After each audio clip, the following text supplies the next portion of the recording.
Shalom, family. Barakatah Yahweh Ba'Shem Mashiach Yahweh.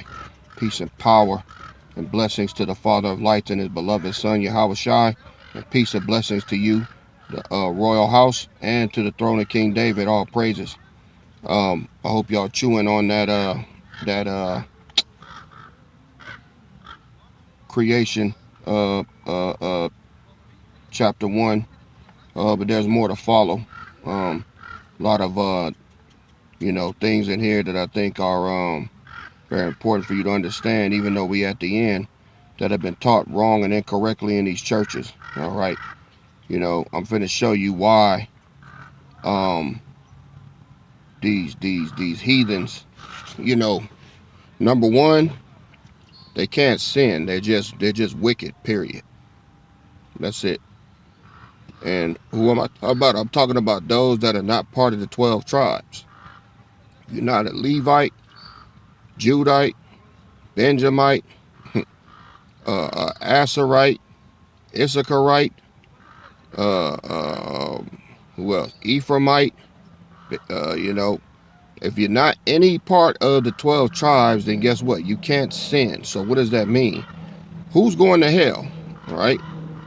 Let's say Adolf Hitler. Is he going to hell? No, he's just going to keep getting recycled throughout time.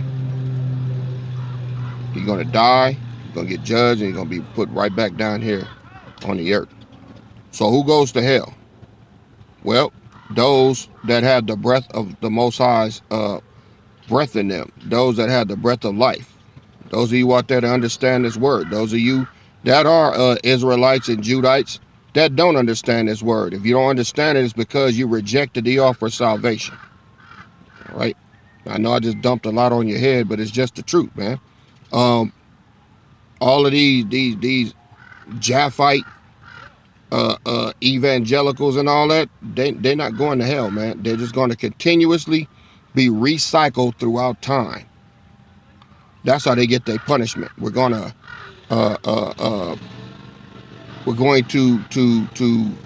continuously beat their ass from generation to generation. All right? Let me get a precept for that. Let's go to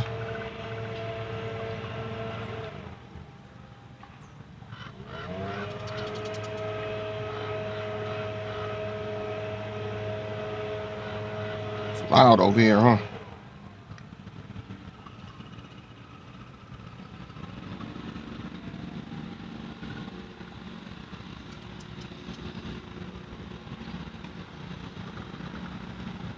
This is give me 1 second, y'all.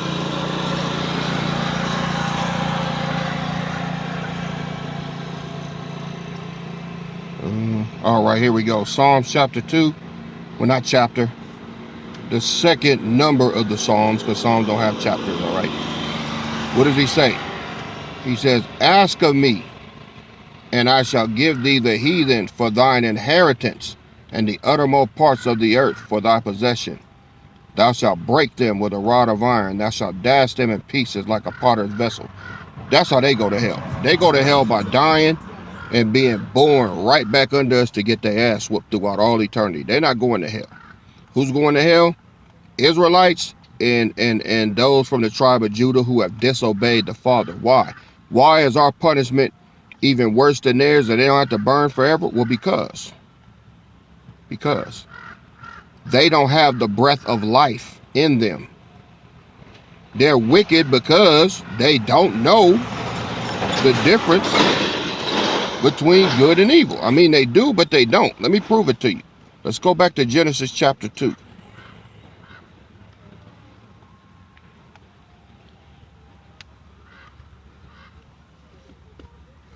Somebody got to be the heathen, right? All right. We're not heathens.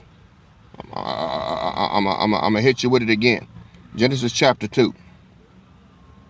Let's go down to verse 6. Salak, verse 7. Genesis 2 and 7. And the Lord God, this the Father of lights, the Father, all right? The honcho, okay? The Lord God, not God, the Lord God formed man of the dust of the ground and breathed into his nostrils the breath of life, and man became a living soul. You didn't read that anywhere in chapter 1 because those men don't have living souls in them. They're heathens. Mau Mau, heathen. This funky ass white man, a heathen. Ammon, a heathen. All right? All of them. They're heathens. All right? Now, let's go to verse 9. And out of the ground made the Lord God to grow every tree that is pleasant to the sight and good for food, the tree of life also in the midst of the garden, and the tree of the knowledge of good and evil. So, he separated, all right? The Father separated Adam so that his seed could be raised in an environment that was not around the heathens. All he had to do was follow the simple instructions, and then mankind, all right, through the Son of Man, through Adam and Eve, a godly bloodline would have been raised to be over the heathens. But that ain't what happened. What happened here? Verse 10. And a river went out of Eden to water the garden, and from thence it was parted and became into 4 heads. Now I want to also note, what did he say in the beginning? That the light shined in the darkness, and the darkness comprehended it not, right? So what happened? He separated the light from darkness, right? So what did it say about the earth in chapter 1? It said that the earth was out form and void, and it was dark, right? So these are the children of darkness. They were born in darkness, all right? The light shone in the darkness, and the darkness comprehended it not. So now that Adam is born, Adam is put in the garden. He is the child of light from the Father, away from the children of darkness in chapter 1, right? All right, verse 11.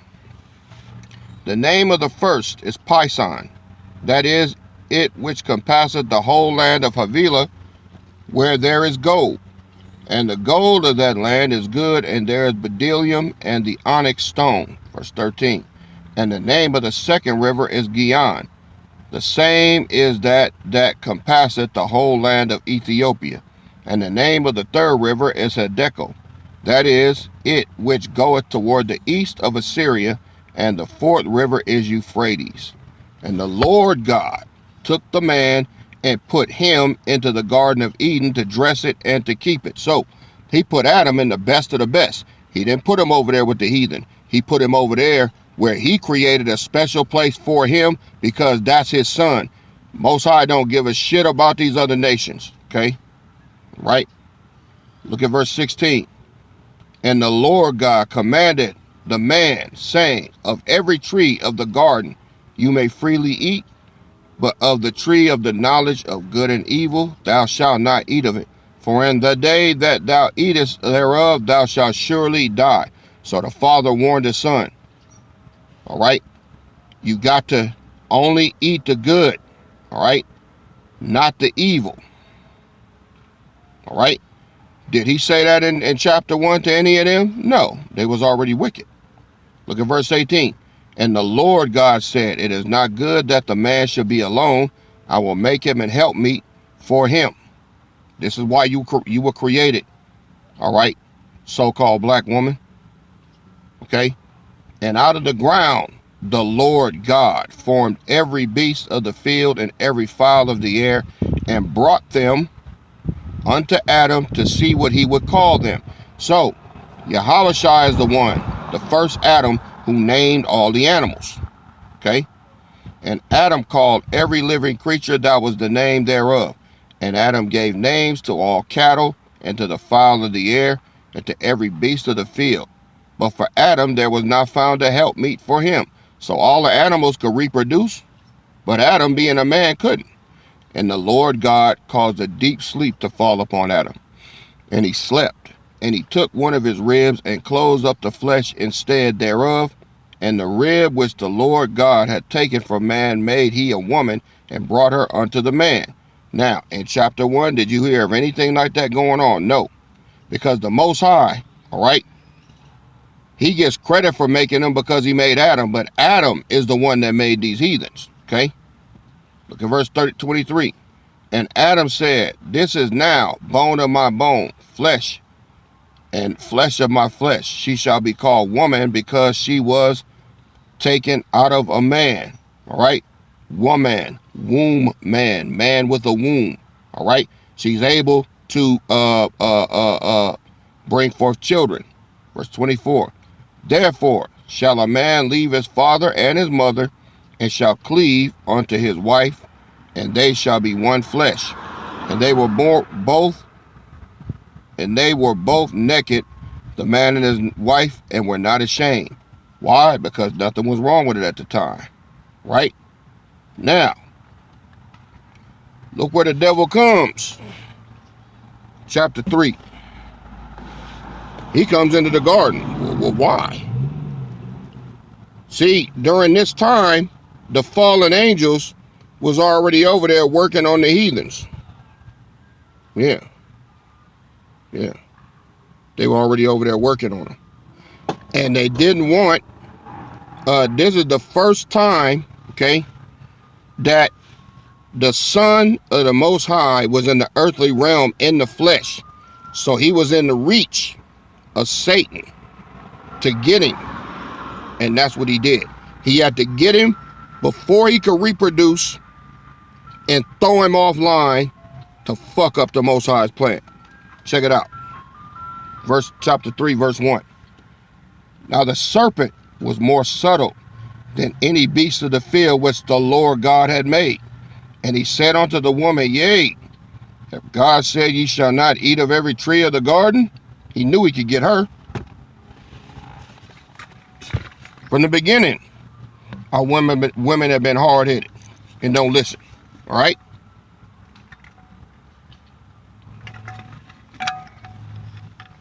What did she do? She said, not so, serpent. My husband say that we can't eat of the tree of the knowledge of good and evil. Right? Did she do that? No. Let's see what she did. And the woman said unto the serpent, we may eat of the fruit of the trees of the garden, but of the tree which is in the midst of the garden, God has said, ye shall not eat of it, neither shall ye touch it, lest ye die. Now, well, she did say it, but then look what he did. He undermined her. Verse 4. And the serpent said unto the woman, ye shall not surely die. He just added one word. For God doth know that in the day ye eat thereof, then your eyes shall be opened, and ye shall be as gods, knowing good and evil. Now, he didn't say the Lord God. He said God. He was talking about Adam.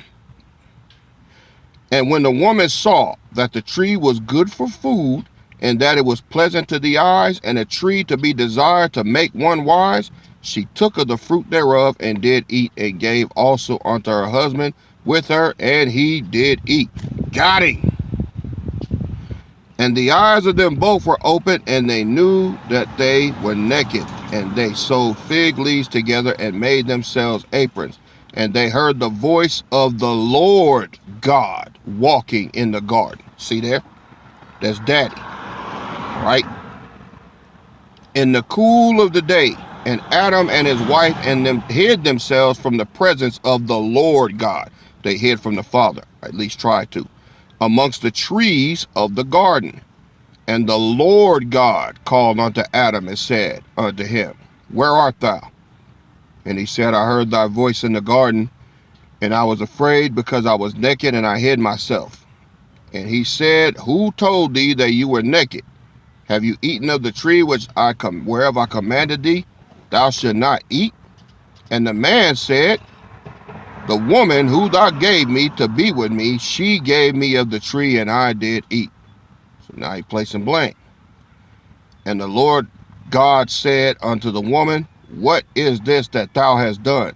And the woman said, the serpent beguiled me, and I did eat. So now she placing blame. Verse 14. And the Lord God said unto the serpent, he's starting at the bottom, because you have done this, you are cursed above all cattle and above every beast of the field. Upon thy belly shalt thou go, and dust shalt thou eat all the days of your life. And I will put enmity between thee and the woman, and between thy seed and her seed. It shall bruise thy head, and thou shalt bruise his heel. Now, what seed is he talking about? You got the seed of the wicked, and you got the seed of the righteous. All right? Because Adam was going to bring forth children, Cain and Abel, to start off with, right? So, the Most High said he was going to put enmity, right? Let's look up the word enmity real quick.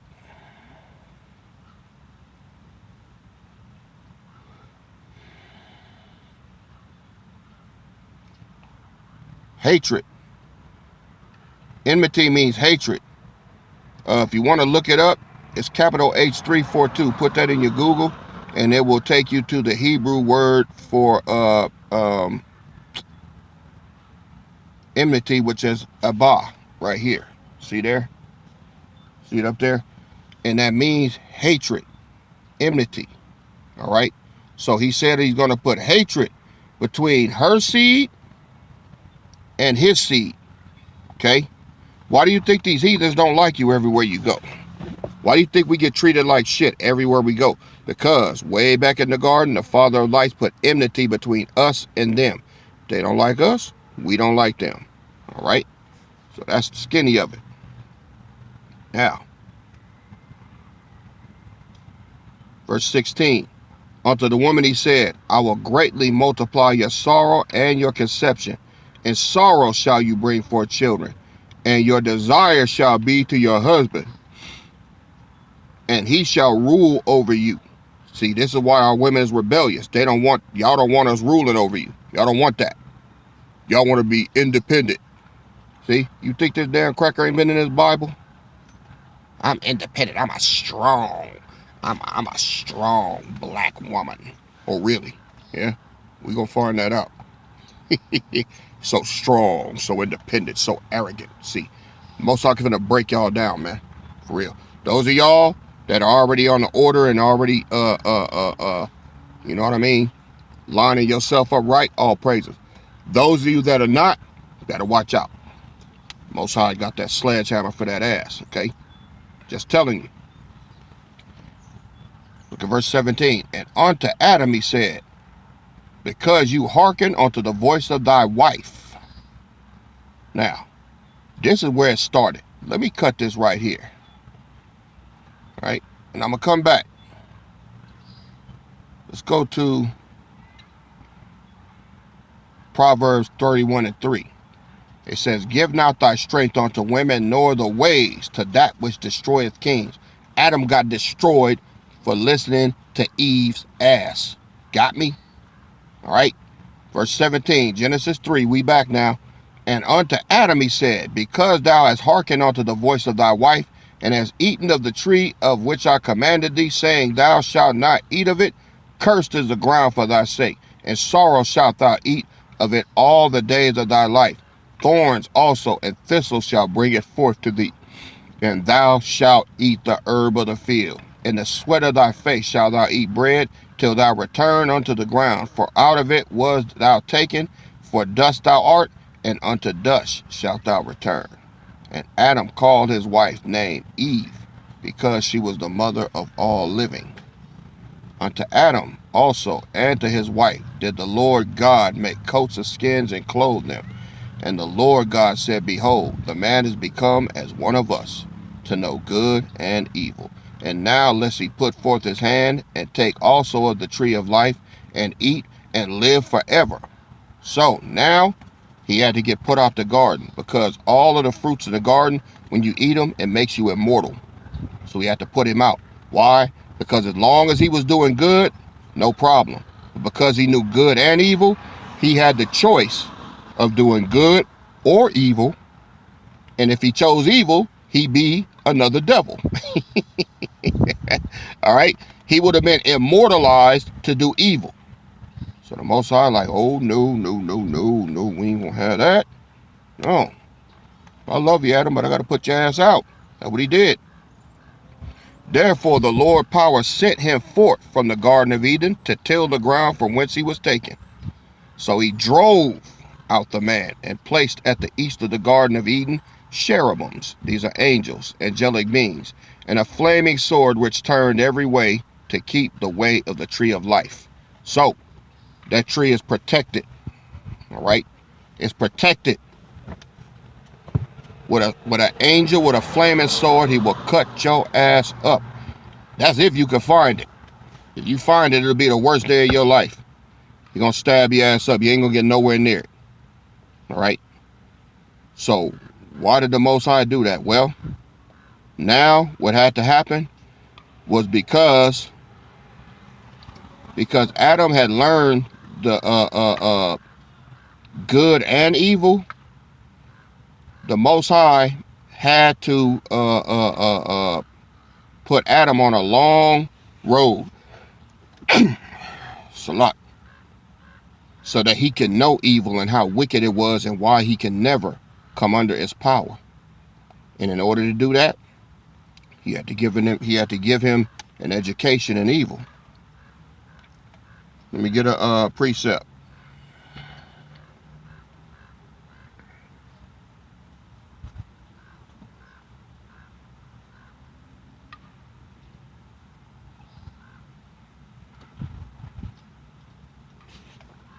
Let's go to Romans chapter 5, verse 12.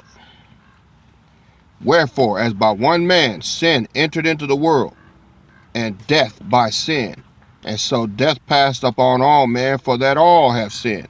So because Adam sinned, we had to go along for the ride too. Even though we are children of light, we had to get our education, all right, in wickedness. All right. Let's go to Job 9 and 24.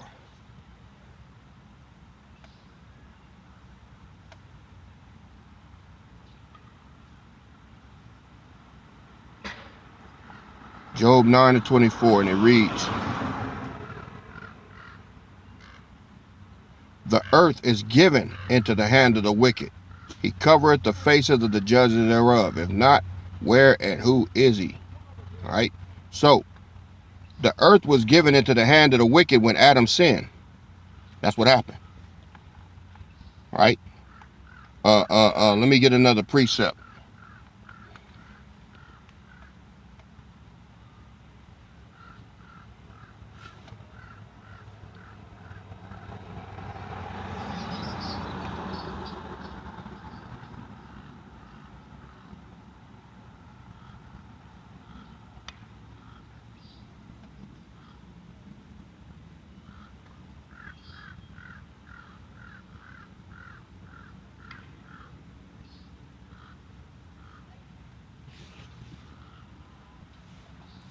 All right. This is the Apocrypha. Let's go to 2nd Ezra chapter 6.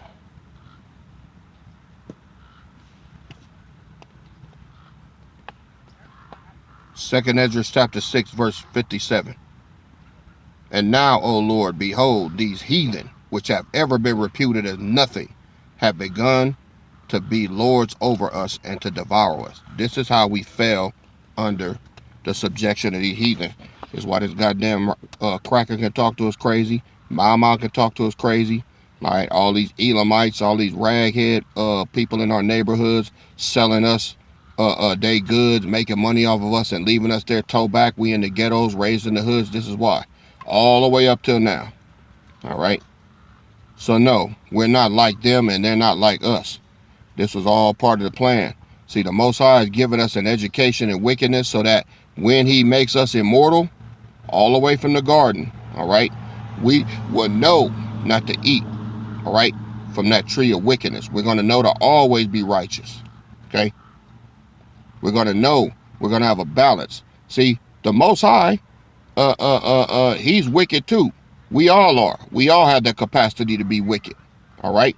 But there's a balance. And see, Adam, at the time when he did that, he would have been out of balance.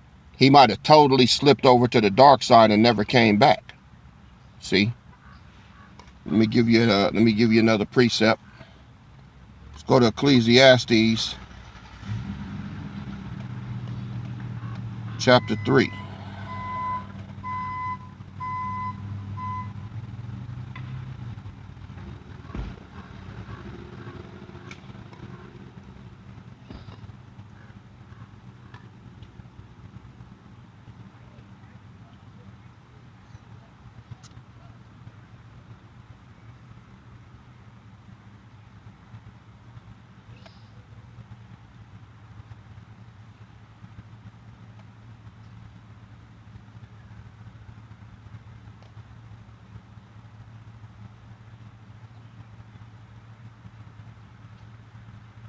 You know, it's a lot. Ecclesiastes chapter 7. My bad. Verse 15. Ecclesiastes chapter 7, verse 15. All things have I seen in the days of vanity. There is a just man that perishes in his righteousness, and there is a wicked man that prolongs his life in wickedness. Be not righteous over much, neither make thyself over wise. Why should you destroy yourself? Be not over much wicked, neither be thou foolish. Why should you die before your time? It is good that you should take it is good that you should take hold of this. Yea, all from this withdraw not your hand, for he that feareth the power shall come forth of them all. So there's a balance between wickedness and righteousness. See, sometimes you got to do wicked things in order to bring righteousness out, but you got to know when to cut it off. You see what I'm saying? And because Adam was so young and in the flesh, if he would have started doing wickedness, he would have just continued to do wickedness. So what happened? The Most High let him continue the wickedness outside the garden. And then when he brought forth children, all right, which is us, we who are from the godly bloodline, we continue to do wickedly. All right. And the Most High had to keep disciplining us and disciplining us and disciplining us, letting us bump our heads, letting us make bad decisions so we could pay for it, to see that we need to live a righteous life. That's why. Heathens didn't have that chance. Heathens got only wickedness because they're wicked. They don't worship the Father of lights. They laugh at him. They don't like him because he has boundaries and rules that they don't want to abide by. The breath of life is not in them. I've proven that to you in chapter 2, and then you die is diametrically opposed to chapter 1. There is no breath of life anywhere in the heathens. In chapter 1, where he said, be fruitful and multiply. All right. So what does that mean when I said about the East Africans talking about they got, you know, all of these scrolls and all this that outdates the Bible? Well, yeah. They go all the way back there too, but they're the heathens. See, our book wasn't written until the 1555 or something like that. The Bible was written then. Until then, all we had was scrolls. That was it.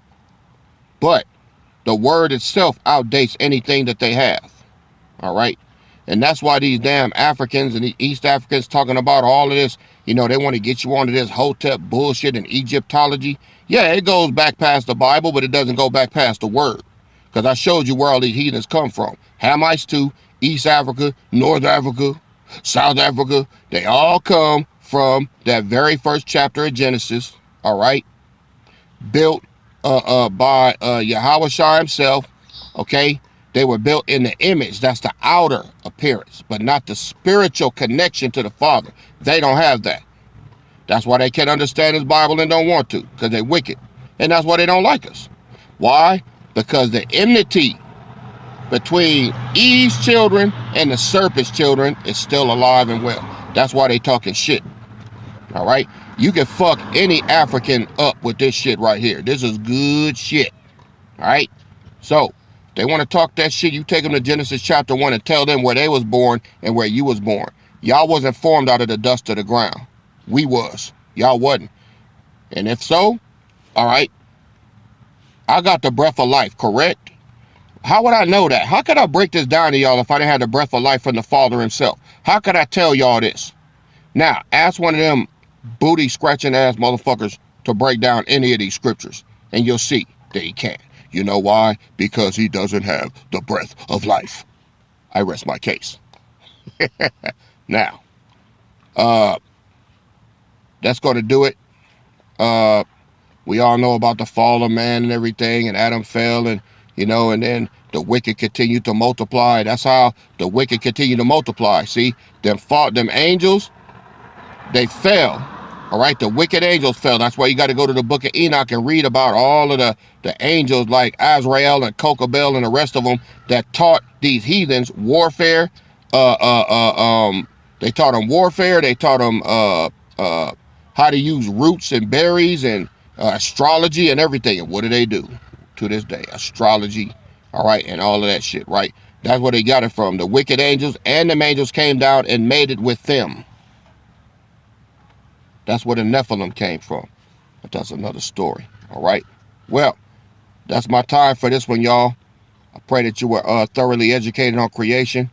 We're going to move on. Barakatah to the Father of lights and to the beloved Son of the Kingdom, Yahweh Shai. Peace and blessings to the royal house of David and to the throne of King David. See y'all on the next go round. So King Shepherd KD, and I'm out. Shalom.